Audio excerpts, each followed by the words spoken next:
दिल्ली के पर्यावरण मंत्री गोपाल राय ने कहा है कि दिल्ली में प्रदूषण की मात्रा को कम करने में निगरानी और एक्शन की गतिविधियों के साथ वृक्षारोपण का एक अहम रोल रहा है। उन्होंने कहा कि पौधों के द्वारा पर्यावरण के लिए एक नेचुरल बैलेंस सिस्टम विकसित होता है। इसके लिए सरकार लगातार 7 साल से काम कर रही है। उन्होंने दावा किया कि उनकी सरकार इन 7 सालों में कुल 1 करोड़ 70 लाख पौधे लगा चुकी है। उन्होंने कहा कि दिल्ली सरकार ने इस साल 33 लाख पौधे लगाने का लक्ष्य रखा है, जिनमें से 22 लाख पौधे लगाए जा चुके हैं। सुप्रीम कोर्ट ने पटाखों की बिक्री पर लगे प्रतिबंध को हटाने से इनकार कर दिया।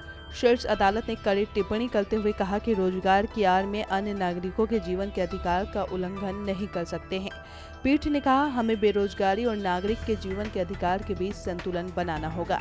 पटाखा विक्रेताओं के एक समूह ने एनजीटी के आदेश के खिलाफ सुप्रीम कोर्ट में याचिका दायर की थी और पटाखों की बिक्री की अनुमति मांगी थी।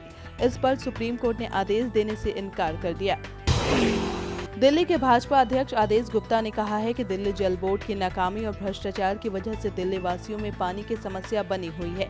सीवर प्रणाली की बुरी स्थिति है। सीवर की सफाई पर ध्यान नहीं दिया जा रहा है। अनधिकृत कॉलोनियों के साथ इन नियमित कॉलोनियों में सीवर जाम होने की समस्या बढ़ रही है।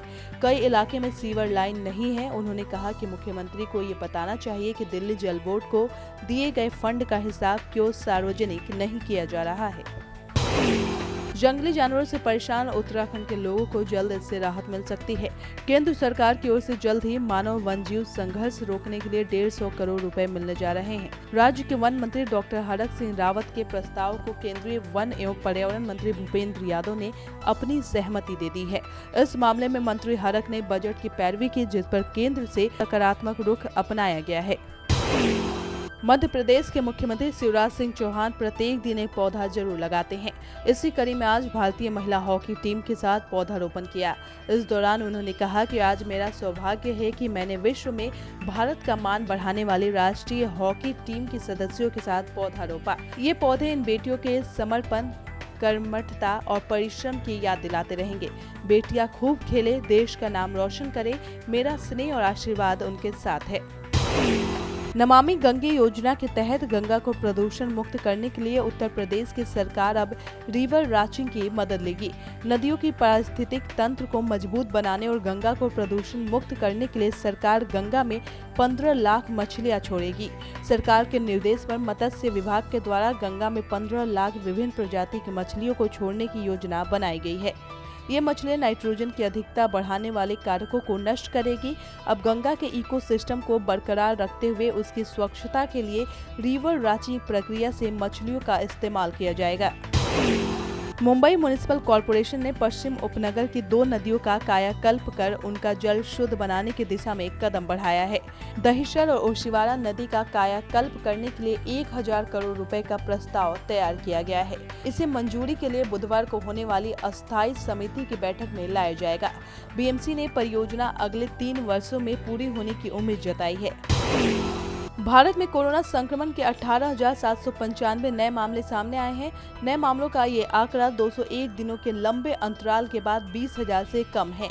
देश में कोरोना के कुल मरीजों की संख्या अब 3,36,97,581 हो गई है, जबकि इस दौरान 179 मरीजों की मौत के बाद संक्रमण के मरने वालों का आंकड़ा 4,47,373 पर पहुंच गया है। देश में कोरोना वायरस के एक्टिव मरीज अब घटकर 2.92 लाख हो गए हैं। दिल्ली में बीते 3 दिन से बारिश पर ब्रेक लगा हुआ है, लेकिन 2 दिन के बाद मौसम में बदलाव होने की संभावना है।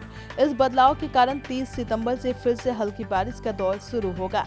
ये 2 अक्टूबर तक जारी रहने की संभावना है। गुजरात में एक्टिव मानसून के बीच मौसम विभाग ने आगामी 4 दिनों तक प्रदेश के कई इलाकों में भारी बारिश की चेतावनी दी है। आज मंगलवार के लिए 20 जिलों में येलो और 6 जिलों में ऑरेंज अलर्ट मौसम विभाग ने जारी किया है। बंगाल की खाड़ी में आए तूफान गुलाब का असर झारखंड में 29 सितंबर से दिखने लगेगा। 1 अक्टूबर से इसका असर धीरे धीरे कम हो जाएगा। बुधवार और गुरुवार को झारखंड के दक्षिण तथा मध्य भाग में कहीं कहीं भारी बारिश हो सकती है। इसको लेकर मौसम विभाग ने चेतावनी भी जारी की है। सब्सक्राइब करें पर्यावरण पोस्ट।